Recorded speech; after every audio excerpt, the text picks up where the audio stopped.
Il est 13 heures. Au sommaire de ce journal, emprunt obligataire par appel public à l'épargne. Le Burkina Faso lance sur le marché financier 100 milliards de francs CFA pour financer ses projets structurants. C'est une opération de vente des actions ou obligations qui demande à toute personne physique ou morale disposant de 10 000 francs CFA au moins à prêter de l'argent à l'État. Mais l'opération n'est pas gratuite. Un remboursement est prévu avec un taux d'intérêt. Quels sont donc ses avantages? Plus de détails dans un instant. À suivre dans cette édition également, dans la cité du paysan noir, la veille citoyenne en parade pour exprimer sa fierté à l'armée burkinabé. Des Waïans tout heureux après avoir appris que certains soldats ont refusé 5 milliards de francs CFA pour déstabiliser le pouvoir du capitaine Ibrahim Traoré. Vous les entendrez au cours de cette édition. Et voilà pour le sommaire. Bonsoir à tous et bienvenue au journal. Je vous annonce également un invité au cours de cette édition. Ce sera avec le professeur Mahamoudou Sawadogo, secrétaire permanent du SAGE BF, la Société africaine de génétique section du Burkina Faso, pour parler de la génétique et du changement climatique dans le cadre des festivités du cinquantenaire de l'Université Joseph Kizerbo. Mais avant, sachez que les grandes chancelleries des ordres nationaux du Burkina Faso et du Niger veulent harmoniser leurs tests, car étant désormais ensemble avec l'AES, celle du Niger, représentée donc par le colonel Issaka Labo Boucher, était au Burkina Faso pour une visite de travail et d'amitié avec le général de brigade à la retraite Penglenomban Zagré. Les deux hommes ont passé en revue le fonctionnement de leur institution, question de mieux renforcer leur coopération et suivre la dynamique enclenchée par les chefs d'État de l'Alliance des États du Sahel. Je vous propose d'écouter le chancelier du Niger, le colonel Issaka Labo Boucher, à la fin de cette visite. Alors, l'objet de notre mission est d'échanger avec nos frères et amis de tout le temps, qui sont les Burkinabés, et sur l'organisation de leur institution. On en a tiré ce matin un grand profit dans le sens où nous avons évalué à quel point nous avons des similitudes et aussi quelques points à améliorer dans le cadre effectivement de l'accompagnement de nos institutions respectives sur la lancée générale de nos trois États. Je veux parler des États du Sahel qui ont vu la consécration en confédération des États du Sahel à Niamey. Dans cette lancée, nous ne voulions pas être en reste et sous l'impulsion de nos différents chefs d'État, grands maîtres des ordres nationaux et du Niger et du Burkina, nous voudrions insuffler une dynamique dans ce sens. Et c'est dans ce cadre-là que nous sommes venus en premier ressort échanger avec nos camarades burkinabés et puis éventuellement passer à l'autre état de l'AES pour trouver une synergie, voilà, en substance, ce qui nous a mené et ça a été très bien reçu et productif. Nous allons continuer les échanges puisque désormais la voie est ouverte. On est dans la dynamique de voir la création d'un cadre institutionnel où on va effectivement voir ce qu'on peut mutualiser.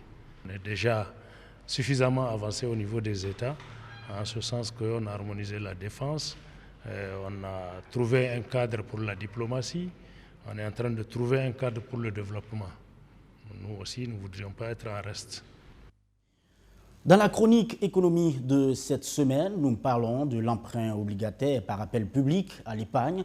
Qu'est-ce que cela signifie? Eh bien, c'est un mécanisme qui consiste pour l'État à lever des fonds pour financer ses projets structurants. En fin de mois passé, le gouvernement a lancé 100 milliards de francs CFA auprès de tous les Burkinabés et vous pouvez souscrire à partir de 10 000 francs CFA. Alors, quel est le taux d'intérêt le jour du remboursement? Élément de réponse dans ce reportage signé Archimède Boy. Le Burkina Faso recherche 100 milliards de francs CFA pour financer ses ambitions économiques, selon l'économiste du Faso. Le pays a lancé le 27 octobre dernier un emprunt obligataire par appel public à l'épargne. Cette opération consiste à lever des fonds sur le marché financier en vendant des actions ou obligations au grand public. Il est donc demandé à toute personne physique ou morale disposant de 10 000 francs CFA minimum de prêter à l'État de l'argent dans le cadre du financement de ces projets structurants. Ces contributeurs recevront en contrepartie le remboursement de leurs dettes, couplé des paiements d'intérêts qu'on appelle coupons. Ce nouvel emprunt obligataire est reparti en 2 tranches. La première, d'un montant de 60 milliards de francs CFA, est prévue sur une durée de 5 ans avec un taux d'intérêt de 6,5% et 2 ans de différé. La seconde, d'un montant de 40 milliards de francs CFA, est étalée sur 5 ans avec un taux d'intérêt de 6,8% et 3 ans de différé. En français facile, le souscripteur de 10 000 francs CFA minimum bénéficiera annuellement d'un taux d'intérêt de 6,5 ou de 6,8% selon l'emprunt sur son capital de départ, et ce, pendant 5 ou 8 ans. Le différé, lui, signifie que pendant les 2 ou 3 ans, l'emprunteur ne paye que les intérêts dus sur le montant du capital. Un des avantages de cette opération, note le journal économique, c'est qu'elle est accessible à tout le monde. De plus, une fois admis à la cote, les souscripteurs ont la possibilité de revendre ces titres sur le marché boursier. Les souscriptions qui ont débuté le 24 octobre dernier se poursuivront jusqu'au 14 novembre prochain. L'État burkinabé espère rééditer l'exploit de 130 milliards de francs CFA réalisé en mai dernier grâce à l'emprunt obligataire par appel public à l'épargne, indique l'hebdomadaire économique. En attendant que le public se mobilise pour souscrire au moins 10 000 francs CFA pour cet emprunt obligataire, il y a de l'argent liquide, bien scellé et bien conservé au trésor public. 5 milliards de francs CFA, il appartiendrait à un individu qui visait un complot de déstabilisation contre la transition dirigée par le président Ibrahim Traoré. Les soldats approchés ont refusé l'offre de 5 milliards de francs CFA au dire de la télévision nationale. C'est donc à cause de cette preuve de probité que les Waïans de Banfora ont paradé dans la ville pour exprimer leur fierté à l'armée burkinabé. Une manifestation suivie par Alassane Sori Traoré. Une parade dans les rues de la ville de Banfora pour saluer un acte jugé patriotique et républicain. Le refus des soldats burkinabés de toucher 5 milliards de francs CFA pour déstabiliser le pays. Ce samedi 9 novembre, dans la cité du paysan noir, les Waïans manifestent leur fierté vis-à-vis de l'armée burkinabé. C'est un secret opérationnel. Hein. Je pense que nous avons tous vu hier à la RTB et la preuve que nous avons une armée patriote, des militaires patriotes. Donc là, c'est tout ce soir-là, c'est pour encore témoigner toute notre reconnaissance au FDS qui met leur loyauté jour et nuit aux côtés du capitaine Ibrahim Traoré. Nous sommes là pour leur dire que nous sommes fiers d'eux, nous sommes contents de leurs actes qu'ils ont posés et nous leur disons que nous les accompagnons toujours et nous sommes en prière avec eux pour que nous puissions réussir notre souveraineté réelle. Leur destination, c'est ici, le gouvernorat de la région des Cascades où ils sont attendus. Merci à vous. Merci vraiment pour la mobilisation. Merci pour la veille. Continuez le combat. Ça, d'autres vont recommencer. Mais ils verront ces braves gens que vous êtes, ces braves forces combattantes sur leur chemin. Et avec la bénédiction de Dieu, grâce aussi au membre de nos ancêtres, le Burkina va triompher. On gagnera toujours. Merci beaucoup. L'information est venue de la télévision nationale du Burkina.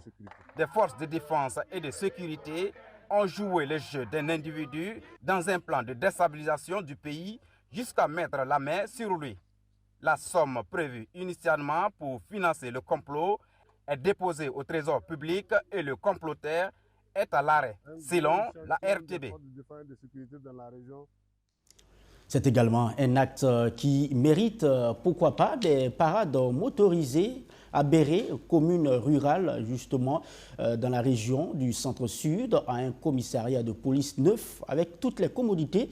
C'est l'œuvre d'un fils de la localité qui n'a pas attendu l'appel de l'État pour le faire. Il s'appelle Amidou Ouedraogo, connu sous le sobriquet Hamid Karo. L'homme d'affaires dit jouer ainsi sa partition dans le renforcement de la sécurité dans la région. Voyons l'inauguration de l'infrastructure avec Archimède Boy.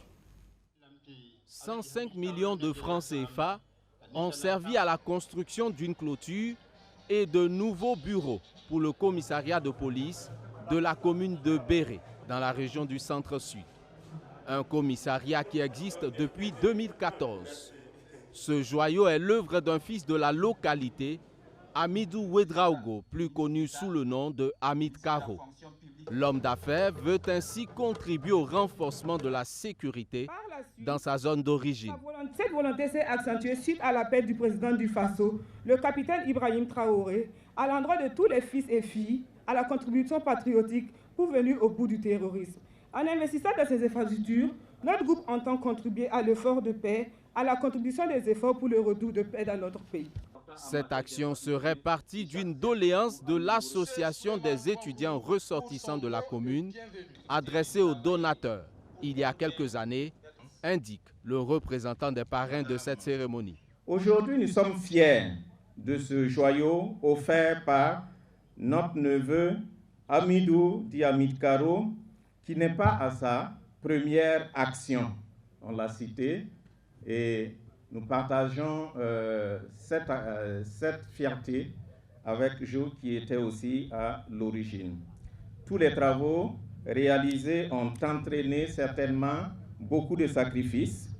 La nation entière, particulièrement la population de Béré, vous sont reconnaissantes. Ce geste entre dans le cadre de la politique de sécurisation du territoire national, selon le ministre en charge de la sécurité, qui salue l'initiative. Ici, de rappeler que ce commissariat existe depuis 2014 et constitue un maillon supplémentaire de la densification de la sécurité dans la région du centre-sud.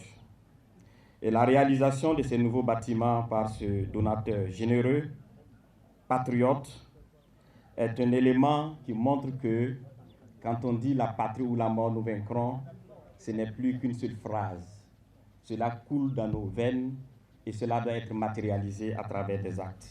La majorité des intervenants à ce pupitre a souhaité que cet acte inspire d'autres à s'inscrire dans la dynamique du développement endogène. On reste encore dans la région du centre-sud où les acteurs intervenant dans la chaîne de nutrition et de lutte contre la malnutrition étaient réunis la semaine dernière.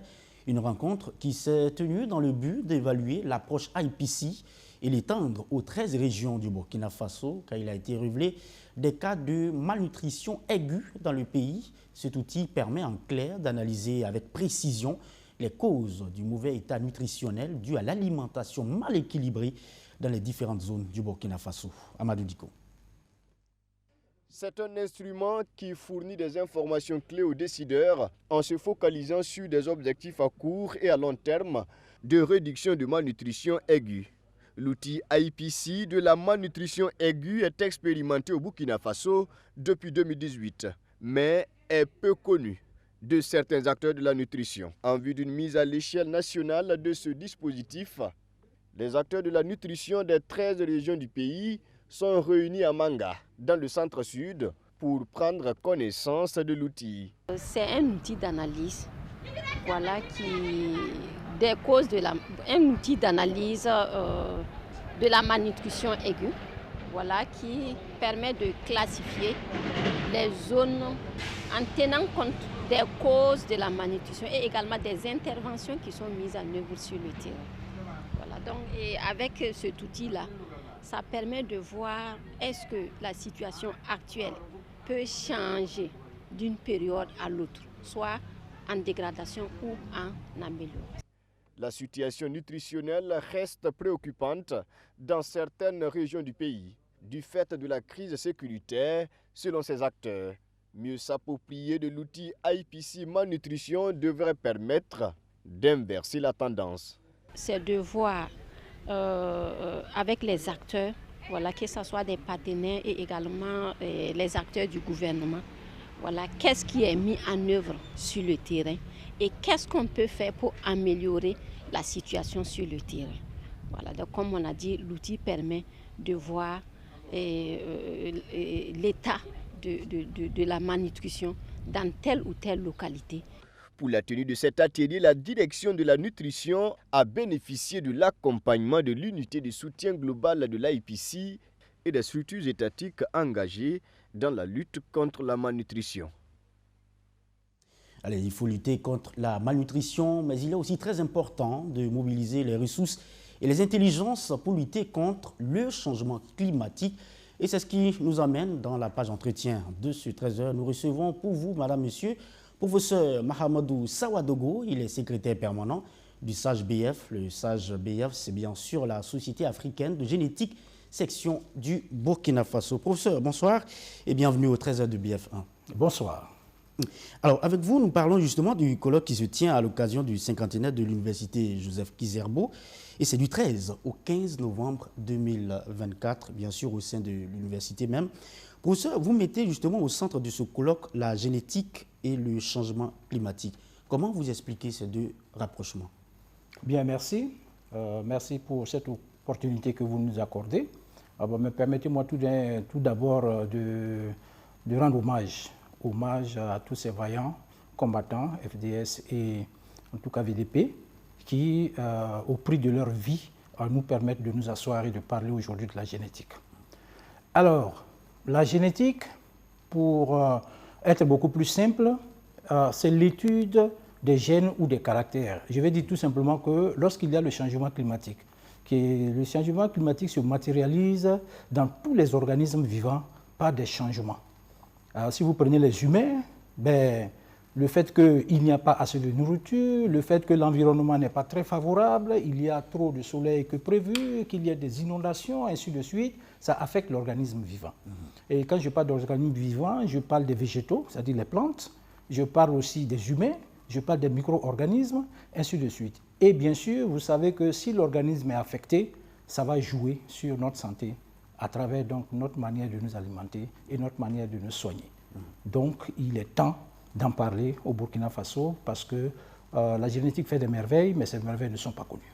C'est bien cela. Alors, professeur, pouvons-nous justement, au regard de ce que vous venez d'expliquer, que ce colloque sera le lieu d'expliquer justement la science des lois et de l'hérédité et l'impact que le changement climatique a sur notre environnement ou notre santé ou bien sûr sur notre vécu, tout simplement?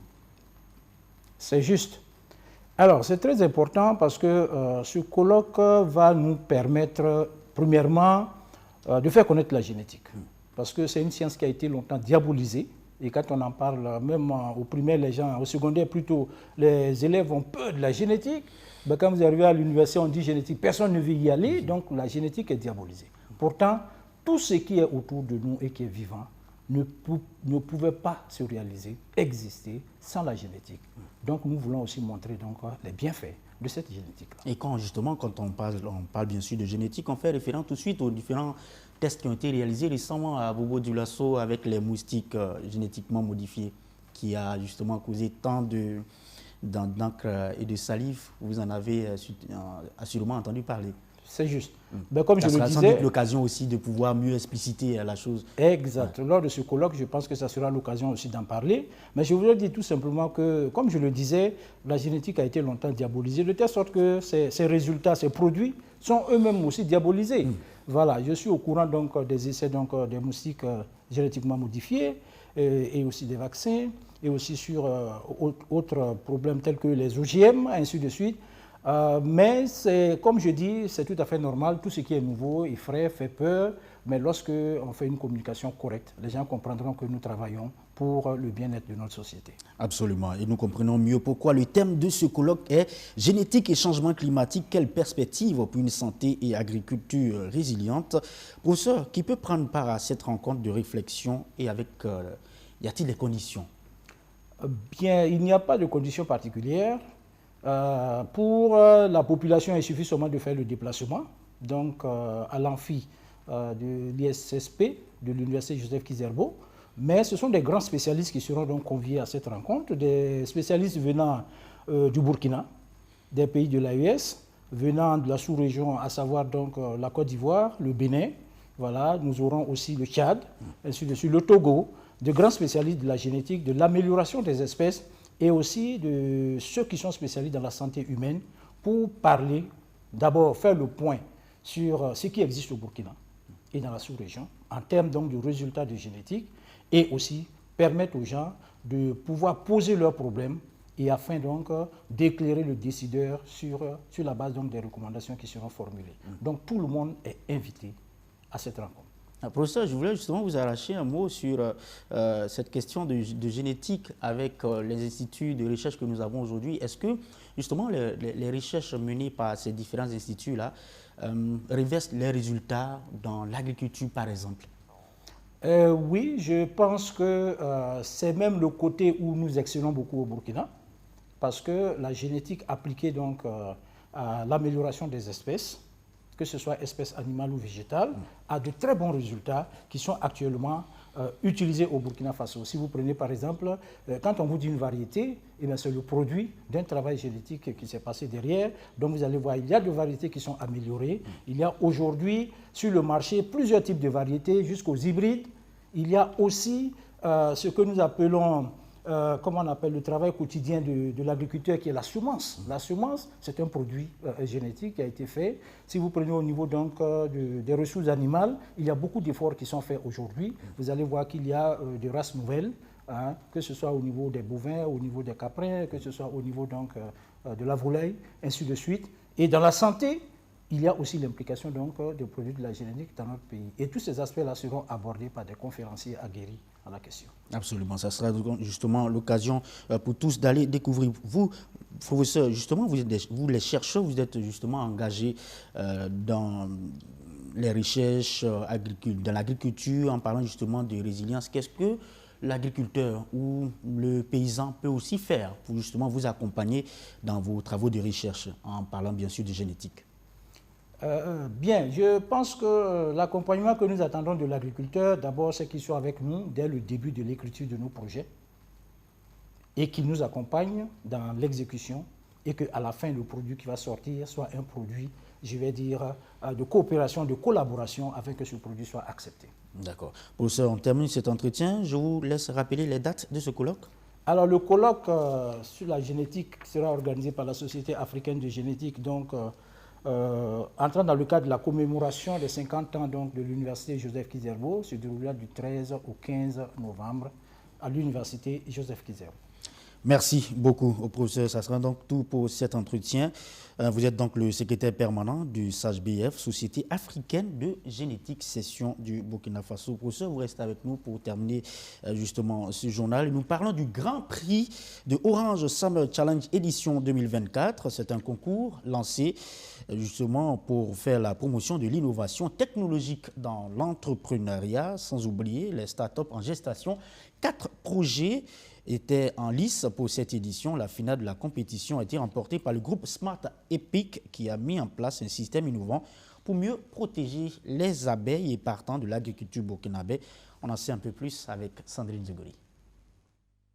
Le groupe Smart Epic couronné à l'édition 2024 du Grand Prix Orange Summer Challenge grâce à son application mobile de gestion des ruches et de prévention des maladies apicoles. Le groupe a su séduire non seulement le jury, mais aussi le gouvernement et le public pendant le pitch final.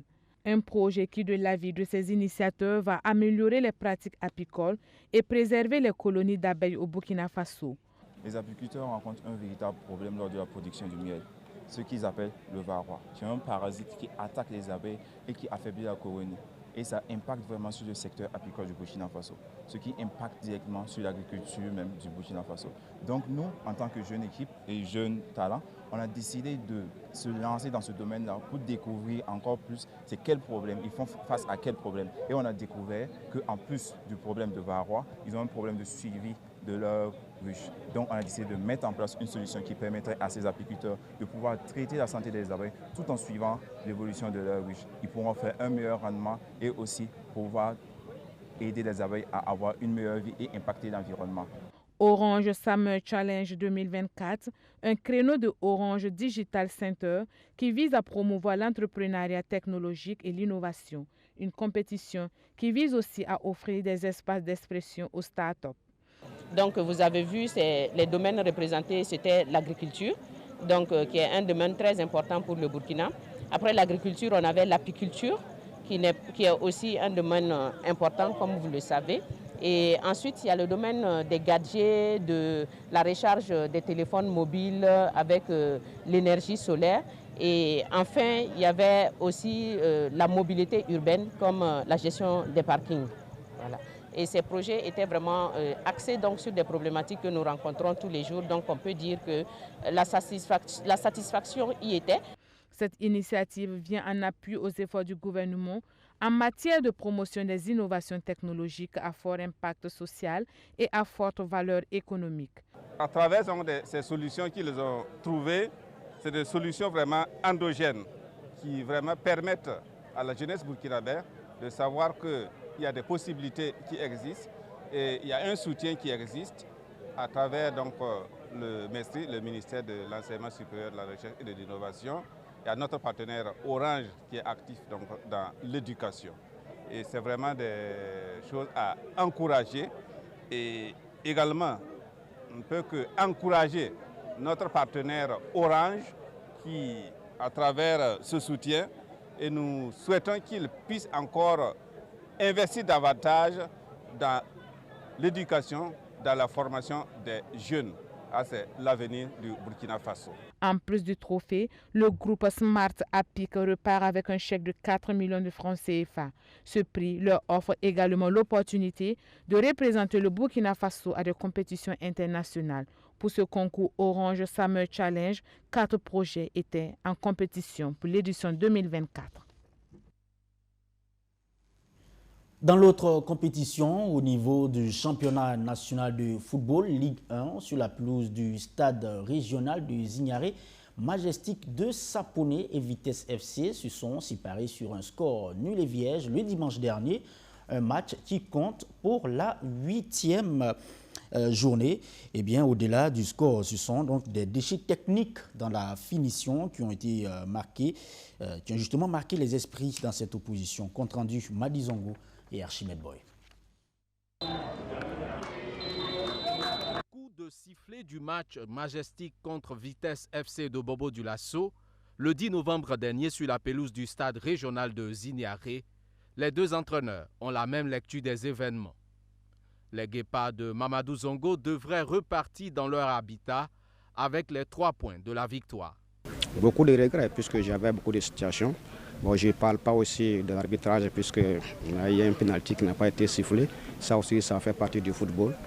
Malgré ça aussi, on a eu beaucoup de situations puisqu'on avait aussi peu de précipitations devant. Confronte aussi vitesse de précipitation. Si c'est calmé un peu devant aujourd'hui, on peut sortir avec 1 ou 2 buts comme ça d'écart ce soir. Dans l'ensemble, je pense que ce soir, ça a été un match très difficile pour nous. Hein. Donc, je pense que j'ai toujours l'habitude de dire ça aux joueurs. Une bonne équipe, c'est l'équipe qui arrive à transformer les matchs nuls en victoire et les défaites en matchs nuls. Je pense que ce soir, on peut perdre le match et Vitesse a largement dominé. C'était vraiment un match où ils devraient gagner. Les Rouges et Noirs savent bien construire le jeu, mais finissent toujours mal leurs actions. Faire la dernière passe est une des causes de cette maladresse et pour cause. On a un problème de meneur de jeu actuellement, on en cherche, parce que la dernière passe, c'est surtout ceux qui sont ici devant, mais notre meneur n'arrive pas toujours à faire la dernière passe. Je pense que ça nous handicape un peu. L'an passé, j'ai arrivé à bien le faire, Mazou aussi. Ça nous manque, mais il y en a qui, ça promet, je pense que d'ici quelques matchs, ça va prendre. Majestic s'en sort bien avec ce partage. L'irrégularité semble d'ailleurs être la chose la mieux partagée dans ce championnat 2024-2025. Oui, ça c'est clair, c'est perceptible. Parce que dans l'ensemble, je pense qu'on n'arrive pas à enchaîner dans l'ensemble du championnat. Ce n'est pas chez nous seulement. Si ce n'est pas l'histoire qui a fait l'exception cette année pour le moment, il faut continuer à bosser en se disant que ça va prendre à un moment donné. L'an passé, on a pu faire 5 victoires d'affilée. Le secret, ce n'était pas ailleurs, il fallait être concentré sur les matchs. Je pense qu'on est un peu distrait lorsqu'on gagne, ce qui nous plombe automatiquement au match qui suit. Vivement que ça se répète encore, qu'une puisse nous révolter encore de ça. On avait bien démarré avec 2 victoires d'affilée. Mais après ça, on a fait 3 défaites d'affilée. On revient encore tout doucement avec l'ASRB 1 point. Ce soir aussi, il y avait franchement de la place aussi pour gagner. D'ailleurs, même c'est tous les matchs, franchement, on a la place pour gagner. Mais c'est la saison noire aussi. Mais je pense que ça va aller. C'est la finition, arriver à marquer seulement, c'est ça qui manque au Guépard. Mais je pense que ça va aller dans les journées à venir. Pour la 9e journée, Majestic et Vitesse joueront à Bobo-Dioulasso. Les Guépards reçoivent le Sporting des Cascades de Banfora le 17 novembre prochain. La veille, Majestic va affronter le Racing Club sur la pelouse du stade Wobi de Bobo-Dioulasso. Allez, on referme ce 13h avec une note du monde. Aladi Kliachi a donné rendez-vous à quelques spectateurs pour une soirée de fou rire, quand on sait que, bien sûr, le rire a des vertus thérapeutiques. Eh bien, des Burkinabés, dans ce contexte de crise sous diverses formes, ont besoin de déstresser le temps d'une soirée. Et ceux qui se sont déplacés n'ont pas eu tort. C'était un stand-up à la dimension d'un professionnel qui maîtrise son art, qui a été donc donné de voir, comme nous le compte Abdoulaziz Sarré. Du rire à gorge déployée pour oublier les soucis le temps d'une soirée. Aladi Kliachi, accompagné de ses collègues sur scène, transporte les spectateurs dans un univers assez rigolo. C'est une soirée humoristique visant à déstresser les Burkinabés dans un contexte difficile marqué par l'insécurité. Dans ce stand-up, Aladi Kliachi, qui incarne le rôle d'un chef d'État, doit présenter son programme de gouvernance à la nation à travers un discours. Mais le président de la République ne maîtrise pas la langue de Molière et ne veut pas non plus se faire aider par ses gardes rapprochés. De quoi inoculer le rire au public qui visiblement n'attendait que ces moments pour se détendre. Parce que tout le monde sait que le pays est un peu serré. Parfois, il faut des spectacles comme ça pour aussi redonner goût à la vie, voilà, honorer. Bon, vraiment, c'est magnifique, j'ai apprécié. Pendant les moments de crise, ce sont ces éléments culturels qui nous permettent de nous recentrer sur les valeurs cardinales et de voir comment puiser dans tout ce qui a été fait par nos ancêtres et puis faire face à l'adversité et continuer le combat. C'est ça là. Ouais. Ça là, on ne boit pas. Voilà, c'est ça là, on boit. Parce que... Ce spectacle, selon Aladi Kliachi, annonce son 5e one-man show prévu en 2025. D'abord, il est baptisé ma fauteuil. Voilà, ma fauteuil. Et puis voilà, et je vais organiser parce que nous voyons la situation, tout ça là. Bon, on va essayer de sensibiliser aussi les gens sur la situation, voilà, de notre manière aussi, quoi. Ce stand-up est organisé par Hôtel Communication en partenariat avec plusieurs structures, dont la télévision BF1.